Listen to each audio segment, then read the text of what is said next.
So Jonathan Bricklin is the author of The Illusion of Will, Self, and Time, William James's reluctant guide to enlightenment. He's also the editor of Shushness, and has published a dozen articles on radical reconsiderations of consciousness for various international journals. He's also a former program director of the New York Open Center and a founding board member of the Society of Consciousness Studies. His website is jonathanbricklin.org. And I thought I'd also add, when we were talking, Jonathan gave a great Zoom presentation for us during pandemic times, and Jonathan was wondering what he should follow that up with. And he said to me, I had this amazing experience that I've never really shared, never published, and that has informed like all my research since then. And he's like, maybe I'll share about that. So hopefully I didn't just take your introduction from you there, but I don't know. I'm looking forward to hearing this. So please welcome Jonathan Bricklin.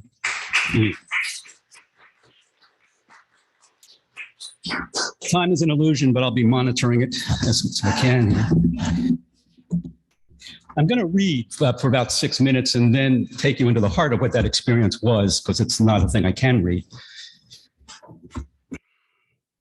When they asked me on the registration form what I hope to get out of the meditation retreat, I wrote 2 words: beginner's luck. It's August 1989. I'm 35 years old and about to sign up for my first experience with meditation.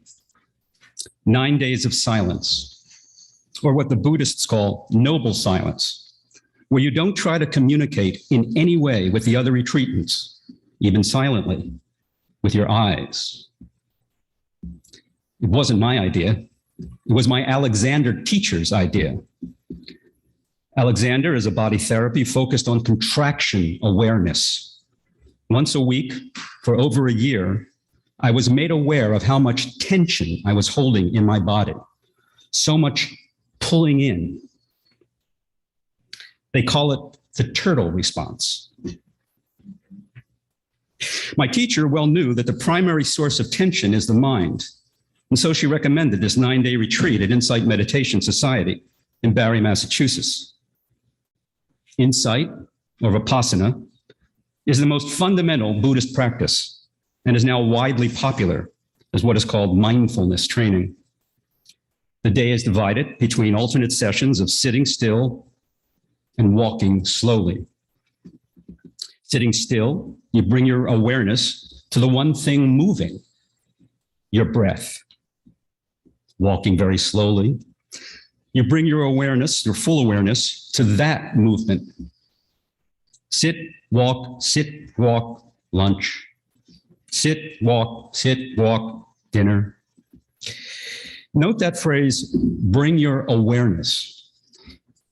Insight meditation, I quickly learned, emphasizes what they call simple, bare awareness over, say, concentrating or focusing, as those words imply a stronger sense of I engaged doing, obstructing the insight not only of the impersonally arising nature of breath, but the arising nature of thoughts and feelings that inevitably distract you from noticing your breath. It is a significant breakthrough in meditation when you first feel the actual reality of being breathed. And William James could have been giving a Dharma talk when he said, if we could say it thinks the way we say it rains, we would be speaking with a minimum of assumption. The retreat, of course, was not completely silent. The 3 teachers alternate giving a Dharma talk every night and supervise a small group of how's it going meetings every other afternoon. This retreat was led by one of the most experienced Western Buddhist practitioners, Christopher Titmuss. He was British, and from his first Dharma talk, I fell in love. He seemed so unneurotic, so un-turtle-like, so unlike me, a Philadelphia Jew, so at home in New York. But I couldn't figure out at first whether it was his Buddhism or his Englishness that I was drawn to. keep calm and carry on, after all, applies to both. It definitely didn't apply to me. Christopher had a special teaching that he offered the second night called Inquiry. He invited us while sitting in meditation to voice out loud an issue we were suffering with. He would then question us about the issue. At any time, we could end the inquiry by saying, "Thank you." I don't remember the details of any specific issues that were raised, but I do remember how surprised I was to see that no matter what the issue, Christopher, through his skillful questioning, led the retreatant to see that the real source of the suffering was their own distorted view of the reality in which it was unfolding. Mostly a holding on to a belief that was once true, but was true no more. This is, I later learned, a fundamental Buddhist insight. But to see it progressively in action, saying to myself, okay, maybe that one can be turned around on them, but surely not this next one, it was profoundly impressive. Even in retrospect, 3 decades later, it seemed like that was the most essential Buddhism I learned that night. As for my practice, it turns out that my teacher had given me bad advice. She told me that whenever my sitting posture became painful, to just move. But in the course of a 45-minute sit, such movements, for me at least, bore a strong resemblance to fidgeting. And whatever else meditation is, it's not that. But on the third day, toward the end of one of my sitting meditations, when my right knee started to ache, I didn't move, nor did I just bring my awareness to it. Rather, I concentrated on it, bore down on it with all my focus. The upshot of that intense concentration on the knee was startling. By harnessing all my non-breath arising awareness to that task, I got my first breakthrough moment of being breathed. A rapturous feeling that flooded me with waves of love that extended well beyond the particular sitting. Earlier that day, we had been introduced to what is called a metta, loving kindness meditation, where you focus on sending unconditional love to someone. I had found that to be a challenge. I had tried out different compassionable subjects. Sure, I'll send you unconditional love. Just change this one aspect of yourself, and we're good. What a difference. This rapturous state I was now in was broadcasting unconditional love to everyone and everything. But after 2 hours of this rapture, I actually began to see it as a problem. Its emphasis of being over doing felt almost like a stupor. As it happened, my check-in group was that afternoon. And with my strange mix of rapture and skepticism, I sat next to the teacher, Henrietta Rogel, who now goes by the name of Sharda. We all sat on the floor in a circle, and being the last to speak, I shared the bliss I was experiencing. But then, with my face pressing in close to hers, I pleaded, "Well, what do you do with it? What do you do with it?" And without moving her face from mine, she looked me straight in the eye, and she said, "Well, maybe you just do nothing." And then she left the room, as did everyone else. And there I was by myself with that teaching. Nothing, okay? Just be with it. And I started to shake. And as I shook, because I'd been doing a couple days of bare awareness training, I allowed myself to keep shaking. I've had a panic attack before, and this felt like one. But panic attacks, we often try to arrest. This one, I just let coming through. And as I did, it felt even more energy just being released, doing nothing, just being with this energy, That went on for a while. And I noticed when I stood up to walk, Where my foot was exactly where my attention was. A meditation walk can be like, preciously watching the space shuttle landing, but this was like, no, foot there, attention there. A few days later, there was a full eclipse of the moon. I share that because maybe a lot of yin energy came into me. I don't know what, receiving, because when you're looking, you can't stare at the sun, but you can stare at that light through a full moon eclipse.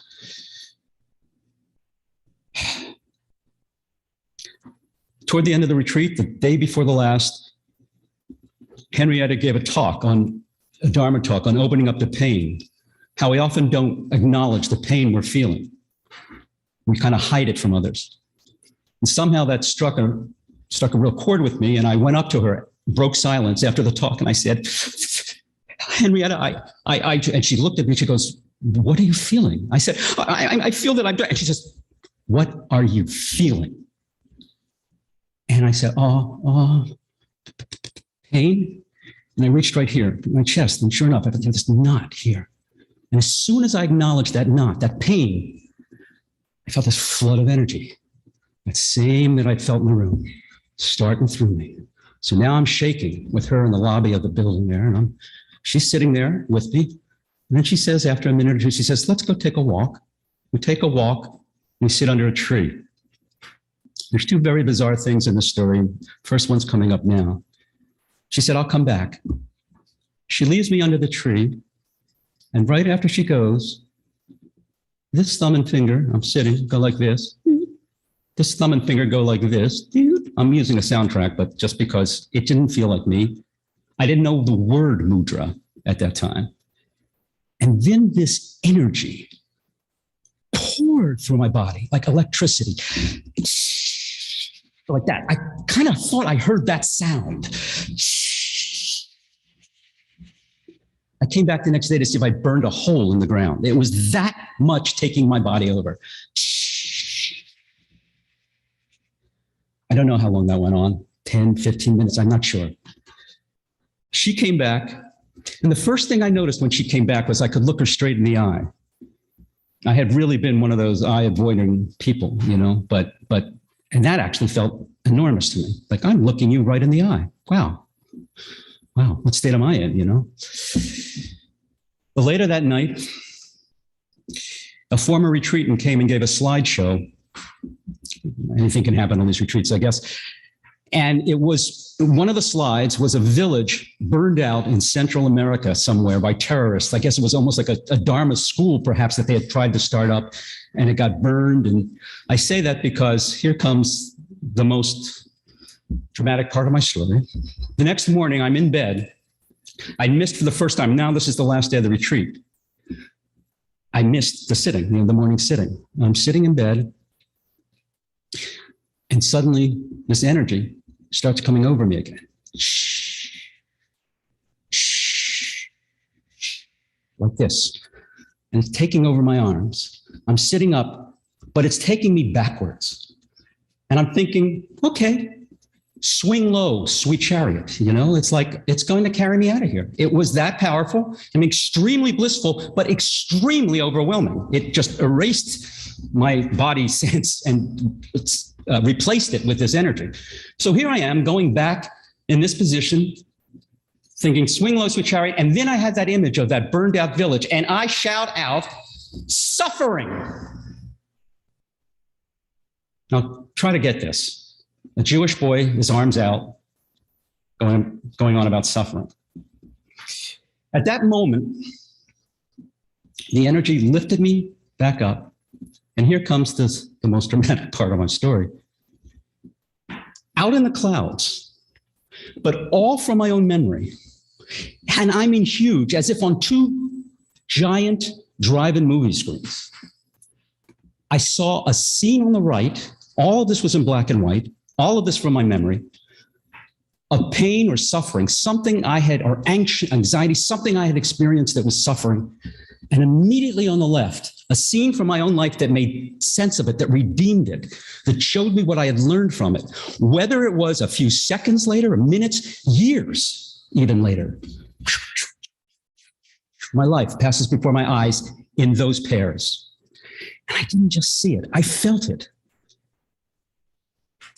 having a life pass before your eyes is not an uncommon experience. Though, as somebody pointed out, usually it's about the suffering you caused others. All I can say about this one was, okay, it was my own suffering I was seeing and what seemed to redeem it, in that sense that maybe suffering isn't what I thought it was. Maybe it's, well, obviously it was my greatest teacher. But my life pass before my eyes in my case was provoked or instigated by my sense of suffering of the world, completely unrelated to my own. But there's a balance there. So I guess there's a third dramatic thing, and perhaps the most important part. What happened as I left the retreat and went home was I started to more and more lose the sense of the past and the future. And I mean literally lose it. It's not that if somebody from my past came up, I didn't know who they were. It's that I had stopped commuting between. It was like a gray landscape, the past, the future, because that's mostly what we're commuting as. Our sense of self reverberates. It's the temporal landscape that the I reverberates as. And I had lost that. It was like a gray fog on either side, at best.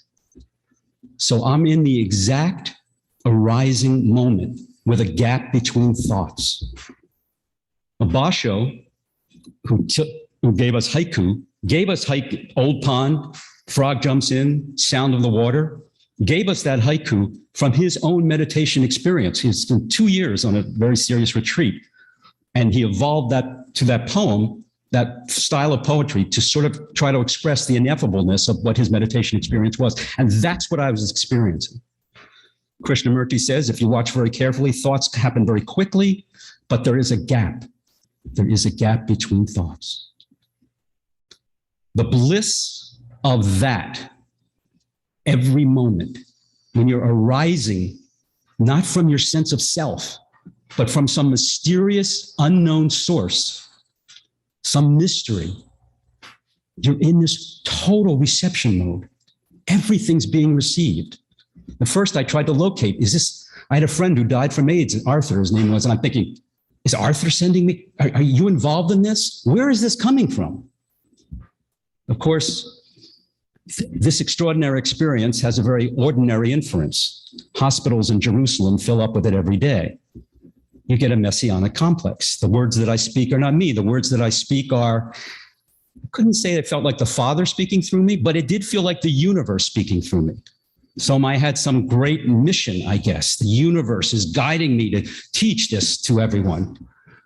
And as much as I didn't have a sense of self and a reactive sense of, that reverberation sense of self, that feeling of self, I had an ego unimaginably huge to counteract that. I mean, at one point, my brother-in-law, my sister were very concerned about me, rightfully. They put they were in my house, and I thought they had actually put a camera in my ceiling fan, because I started getting calls from people out of state. And I thought, how could they know I'm concerned about me? And I'm thinking, how could they know? Because in this state, everything gets affirmed. You can't have that sense of, how's this happening? It was just this arising moment, this arising moment, this arising moment. I remember it was a time where they for a couple of months, they started the 9 train. Some of you may remember that. When I saw the 9 train when I got back, I didn't know of its existence. I went, oh, Cloud 9, it refers to me, whatever. There's no way to push back against it. The folds in my head, my forehead, I started to get folds in my forehead. I had no energy here. I had no energy in my genital areas. Everything else was on fire. I felt like I could burn a hole in a tree across the street. I was that kind of. So what ends this story? Haldol. A familiar end. But in some ways, the Haldol I received the next morning was almost the highlight of the whole experience. Because I'm sitting in a commissary with a woman who has a tray and she spills it all over herself. It's kind of ghastly from my normal perspective. But coming out of this perspective, all I felt was just love and help for her. I didn't have a moment of like, oh, that's kind of. So here I am coming back into the world, able to bring some of this infinite love and feeling for everything. Because when you're coming from the gap between thoughts, everything might be emerging from a gap. And in fact, everything is. This podium, you're not seeing this. You think you're seeing a steady state. Your neurons are just, but it's not true. It's flashes. And if it repeats itself, it's going to look solid like this. If not, it's going to be changed. But it is flashing. It is pulsing. Everything is pulsing. So maybe it's something like, it's something like this, that we're all connected to a center point. And even though we think we're making things happen here on the circumference, you can't draw a point from one point to another on a circumference. That would be a line. There are no lines on a circumference. But everything may be in relation to everything else through its connection to that mutual center point that everything has. So I go on and develop this whole idea of unity based on a pulsing universe, based on that mystery. But I'd like to end not with my own way I put this all together, but somebody who I think is close in spirit in the way he puts the ultimate mystery of what this whole world, what this whole pulsating universe may be about. This is Richard Rohr. Oh, one morning, the word sin comes up in this passage. The Greek word sin, hamartia, is the word for missing. It's the same word they use for a target missing, an arrow missing a target. And I would have you have that sense when you hear this word here. Rohr writes, St. John of the Cross taught that God has to work in the soul in secret and in darkness.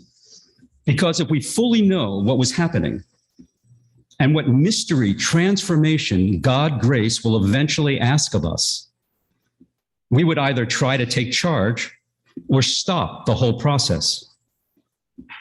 No one oversees his or her own demise willingly, even when it is the false self that is dying. God has to undo our illusions secretly, as it were, when we are not watching and not in perfect control, say the mystics. That is perhaps why the best word for God is actually mystery. We move forward in ways that we do not even understand, and through the quiet workings of time and grace. When we get there, we are never sure just how it happened. And God does not seem to care who gets the credit, as long as our growth continues. As St. Gregory of Nyssa already said in the 4th century, sin happens whenever we refuse to keep growing. Thank you.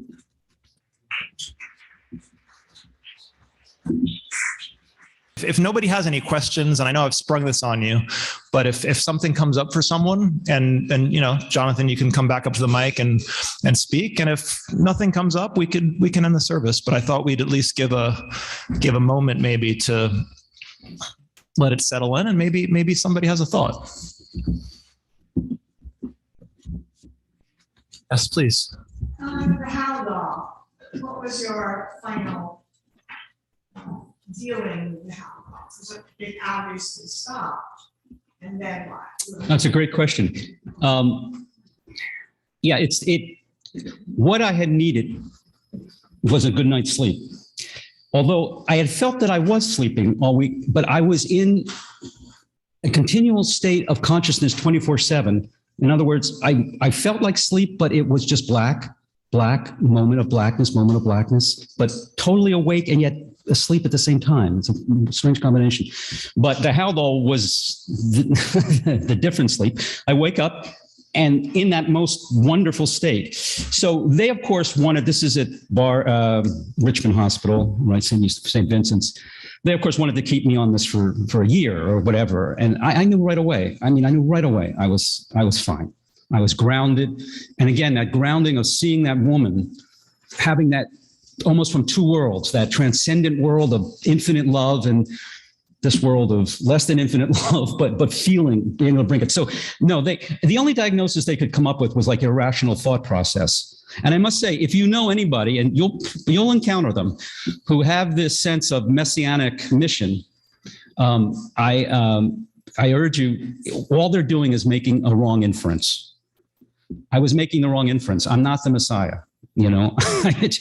but, and so I was able to, they can't force those drugs on you. So even though they watched me for a couple of days, right, by the next week, I was totally out of it. And thank you for that question. What's the likeness?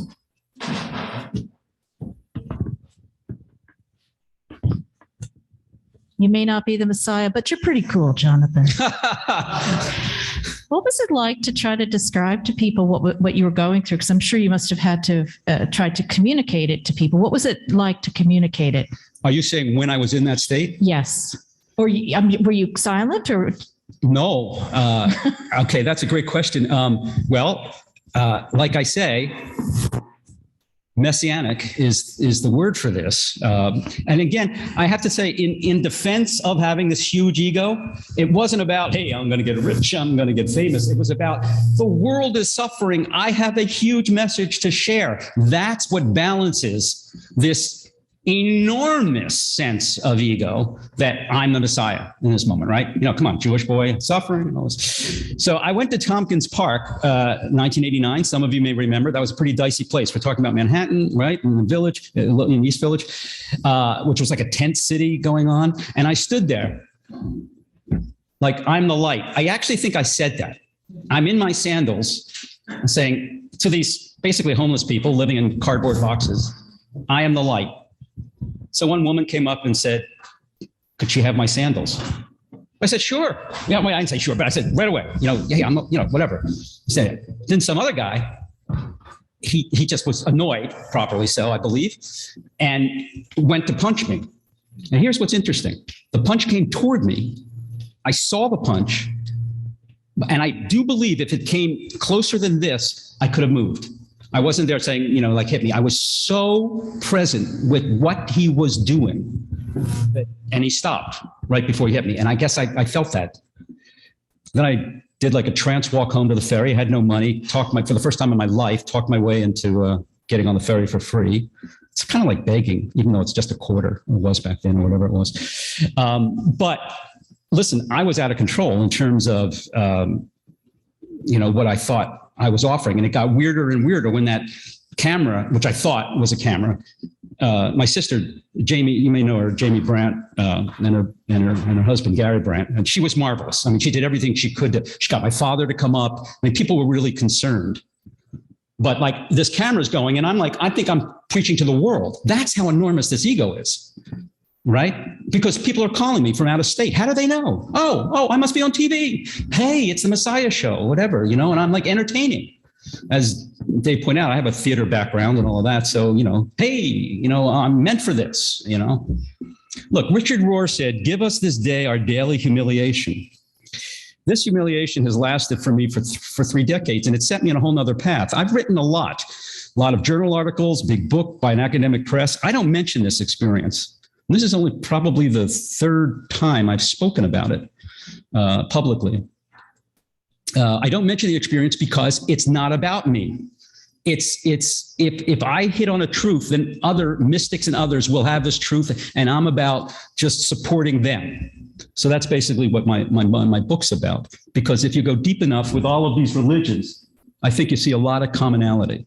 And I was stressing that, and I feel I experienced that, minus the hugely overdone sense that I'm the personal Messiah here to, save the world.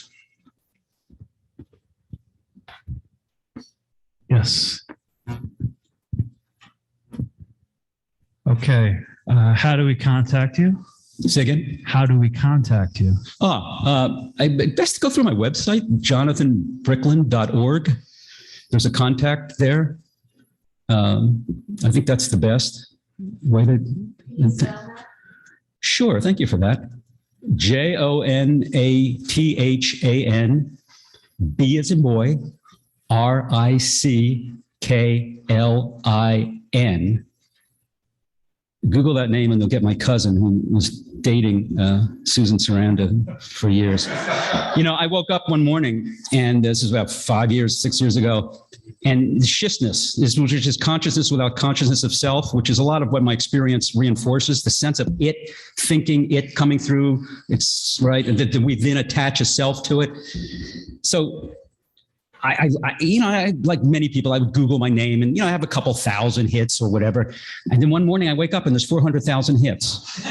So being who I am, I said to myself, wow, shishness is catching on, right? I go from 2,000 to 400. No, Jonathan's relationship with Susan had come public, and that's, so he's my cousin. He's, he's real. Okay. Are you familiar with temporal lobe epilepsy? If so, do you feel you went through a similar experience as individuals who have this type of seizure? Wow. Well, that's an interesting question. I mean, I've certainly heard about it. I'm not sure about, I know from Dostoevsky, the incredible bliss. It was paradise to him, his seizures. I'm related to someone for whom that is not exactly the case, but it could be. I don't know. It's a good question. I don't know enough about the details of that bliss to say if it paralleled my bliss, and I'm not. I'd say this too, that bliss seems to be a marker of coming to a deeper reality. If you're feeling bliss. I would hope that's always true. I'd like to point out, though, it doesn't necessarily mean heads up behavior. I'm thinking of Osho. If you want to see somebody emerging out of the gap between thoughts, I urge you to check out his videos. Osho was Rajneesh. I know he's very controversial. But I think the way the universe plays with us doesn't mean that a person who gets to be in this state necessarily is going to, all of his actions are going to be just these perfect actions, like Sadhguru, somebody else you might know online. He seems very socially minded. Osho, though, is the only person I've seen that I can relate to in terms of my experience, that he's coming out of that gap in every moment without a reverberating sense of I. So please, I invite you to check him out. His videos are everywhere online. My name is Benjamin. Personally, as someone who has epilepsy and has had seizures, my personal experience is you're not conscious when that happens. What you want to do is sleep. Some have estimated nirvana is a lack of consciousness. So I'll leave that up to you. But personally, I did not find it a meaningful or a wonderful experience. Yeah, the person I know who has seizures would agree with that completely. Anyone else?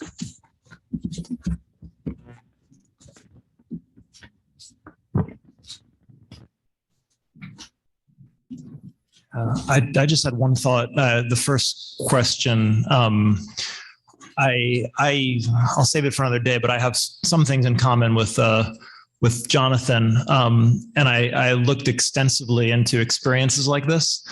And I read an article about a medical doctor from Africa, regular doctor, but also coming from a tradition of shamanism. And he wrote an article when visiting the mental hospitals in the States. He said, you're stopping your shamans from going through the path, going through that transition. They have to go through the pain and go through the craziness in order to gain some wisdom and come back to share it from us. And that really stuck with me, the fact that not every culture deals with experiences like Jonathan's, mine, and maybe some others have had those. Not every culture treats them the same way. So I got a thumbs up from Jonathan.